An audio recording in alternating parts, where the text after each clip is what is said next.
Alors, Parashat Vayechi, nous sommes lundi. Nous allons parler donc du Perek Abonné dans le Perek Yudbet de Shabbat.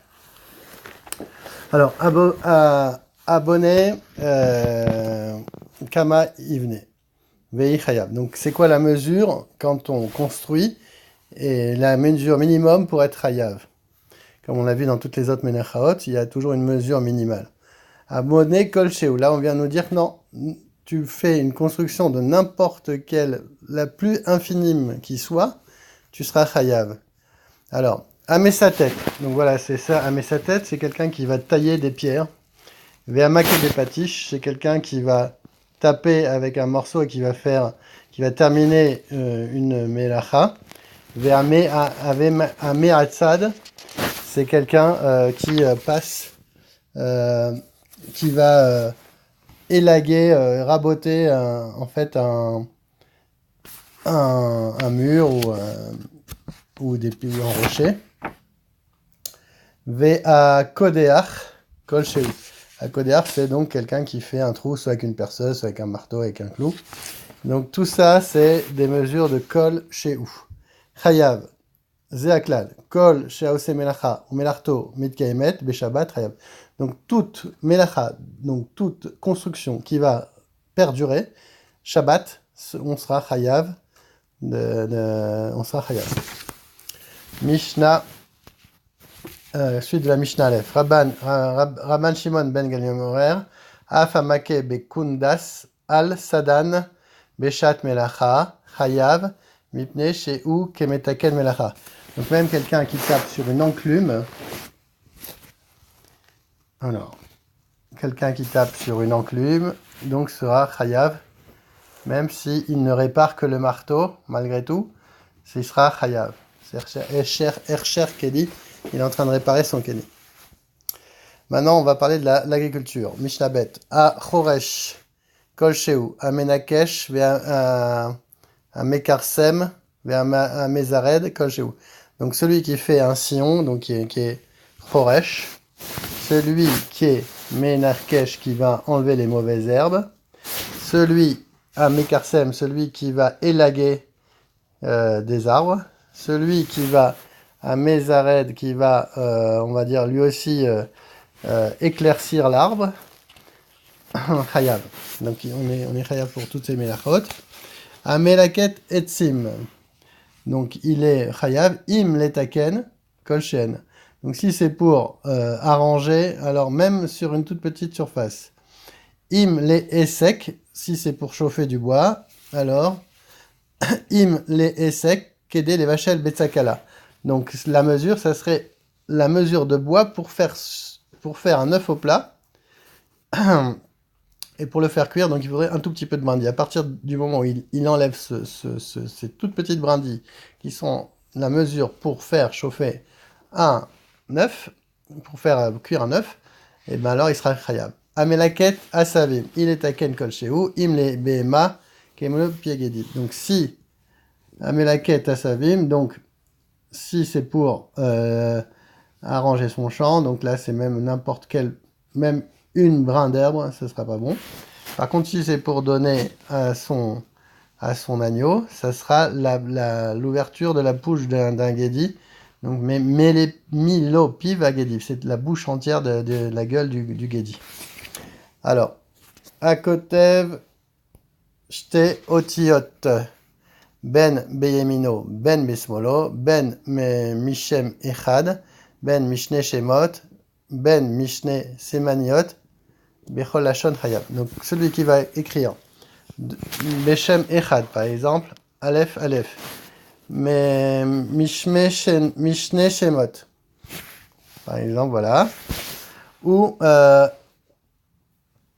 alors mishne samanim, c'est-à-dire il a mis sur des bouteilles, aleph bet, ben beyuno ben mismol, qu'il soit droitier ou gaucher, qu'il écrit avec la droite ou la gauche. Mishne Samamaniot, avec de deux encres différentes. Ou alors Bechol Lachon, même s'il a écrit en anglais ou en français ou en hébreu, tout cela, il sera chayav. Il a fait 2 otiotes. Alors, Ammar Rabbi aussi, Lo chayivu shte otiot, et là, Mishum Roshem. On nous dit qu'on a mis, on est chayav uniquement quand il y a un Roshem, c'est-à-dire que quand il y a une trace, quand c'est bien incrusté. Shekar Hayum Kotivim al Karché Amishkan, Leda Ezo Ben Zugo. Parce que quand on assemblait les planches au Beth Amikdash, il y avait des lettres comme ça pour assembler, pour savoir lesquelles aller avec lesquelles. Et donc vous avez mis des signes. Mishum Roshem Nefi, Rak Roshem. Même si on met juste une Roshem, juste un cave, même si c'est pas des otiotes, on serait chayav. Donc même un siman. Amarabi Matinu Shem Katan Mishem Gadol. Mishem Mishimon. Ou Shmuel, Noach mi Noach, mi Nachor, et Dan mi Daniel, Gad mi Gadiel. Donc quand il a voulu écrire un Shem entier, il a voulu écrire par exemple Shimon. Il a voulu écrire Shmuel ou Nachor ou Daniel ou Gadiel, et lui il a écrit que 2 lettres. Il a écrit Shem ou Noach ou Gad ou Dan, 2 lettres, ou Gad. Mais lui il voulait écrire le Shem entier. Il voulait écrire Shimon par exemple ou Daniel. Et ben il sera chayav. Même s'il avait l'intention d'écrire un nom plus grand. Par exemple dans cette image on voit Gadiel, il a écrit que Gad.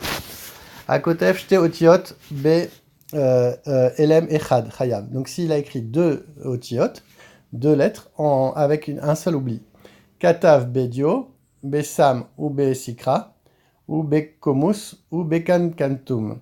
S'il a écrit donc avec de l'encre, Besam, le Sam c'est une sorte d'encre aussi, Besikra c'est de l'encre rouge, Bekomus c'est de la gomme, Bekankantum c'est comme du vitriol, c'est quelque chose d'acide. Ou Bechol Davar chez Roshem, tout ce qui fait une Roshem, c'est-à-dire qui va s'incruster par exemple dans la matière.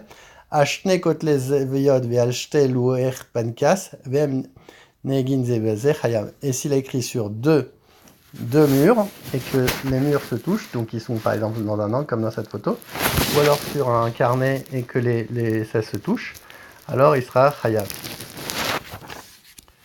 Akotev Besaro Chayav. Donc celui qui écrit sur son bras, donc il fait un tatouage, Chayav. Amesaret al Besaro. Non, là, le premier c'était avec un crayon, mais là, Amesaret, il le fait avec un couteau alors là, ça sera Chayav, Khatat. Et Rabbi Yoshua Poter, Rabbi Yoshua nous dit non, c'est pas l'habitude d'écrire comme ça, donc ça, il sera pas tout. Katav ve mashkin. Alors maintenant on va voir avec tout ce qui est qui ne reste pas longtemps, donc des choses qui s'effacent. Katav be mashkin, be meperot, be avak derachav, be avak ou asofrim, ou bechol davar shiano mitkayem patour. Donc quand il a écrit avec du jus de fruits, avec des boissons, quand il écrit sur la poussière par exemple, ou avec drachim, sur la poussière des chemins, tout ça, il n'est pas tour, parce que ce sont des écritures qui peuvent s'effacer en un rien, et donc ça ne fait pas de Roshem. Les achariado, donc s'il a écrit avec un chinouille, par exemple, on voit que là il a écrit avec un chinouille, ou beraglo, ou bepiv, ou benarteko, donc là on voit avec sa bouche. Là, il écrit avec son coude. Katav ot achat samuch lirtav. Katav al gabe ktav. Nitkaven lirtov chet. Et katav shte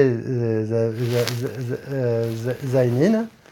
Echad beretz vechad bekora. Katav al shte kotel abayit. Al shne nape pinkas. En neganize musée patour. Donc là, s'il a écrit sur une lettre à côté de l'autre, comme ici. Là, il a été kotev al gabe ktav. Il a écrit dessus. C'était déjà écrit, il a repassé dessus. Nitkaven lirtov chet. Il voulait écrire un chet et en fait, il a fait 2 zaïn. Donc tout ça, il sera quand même chayav. Pardon, il sera pas tour. Et maintenant, s'il a écrit sur un mur et sur un autre, mais les murs ne se touchent pas, comme ici, ou comme ici, alors il sera pas tour aussi. Mishnah Hey. Katav Ot Achat Benotrikon. Rabbi Yoshua ben Betera Mechayev et Chachayim Potrin. Donc si c'est un notricon, notricon c'est un début de mot. Voilà. Donc quand il a écrit sur son pinkas, malgré tout, même si ça se touche pas, il sera quand même chayav parce que c'est un notricon. C'est des lettres importantes qui viennent nous donner un nom. C'est le début d'un nom. Akotev shte otiot bishte alomot. Maintenant, il a écrit deux lettres avec deux oublis. Il a écrit une première fois, il a oublié, il a oublié que c'était Shabbat, il a écrit une deuxième fois, il a oublié que c'était Shabbat. Achat shacharit vechat ben arbaim, une fois le matin, une fois l'après-midi. Rabban Gamliel mechayev. Rabban Gamliel nous dit, même que ce soit une le matin et l'après-midi, c'est mistaref, ça s'associe pour le dotiot, donc il sera chayav. Les chachamim potrim, ils disent non, c'est pas le même acte, donc il sera pas chayav. Rabbi Eliezer, Mishnah, voilà.